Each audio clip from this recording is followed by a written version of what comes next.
Mauvaise surprise au réveil pour Elisa. Il y a 4 mois, c'est là que ça a été volé, les câbles les plus épais. Ces câbles ont été sectionnés par des voleurs dans la nuit, juste devant chez elle. Résultat, plus d'électricité dans sa maison, ni d'éclairage public pendant une semaine. Senti un petit peu pas en sécurité. Il y a une piste cyclable juste de l'autre côté de la rue, ou même ici, il suffit qu'il y ait des piétons qui veuillent traverser, les voitures elles les voient pas, ça fait tout de suite un accident. C'est 2 fois plus dangereux. Et là, on a passé les cordelettes. Des vols qui se multiplient depuis 4 mois à Tours. 5 km de câbles dérobés. Comme ici aux abords de ce parking, les voleurs ont tout arraché. Même constat autour de ce lac. Il n'y a plus aucune lumière la nuit.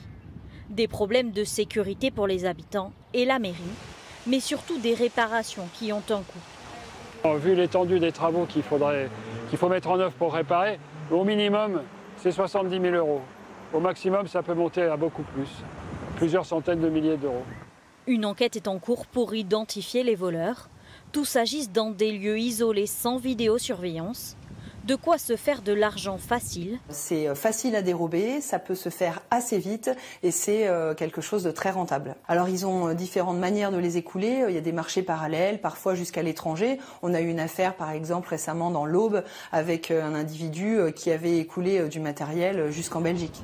La mairie de Tours envisage de passer à l'alimentation solaire, seule solution pérenne pour éviter les vols de cuivre.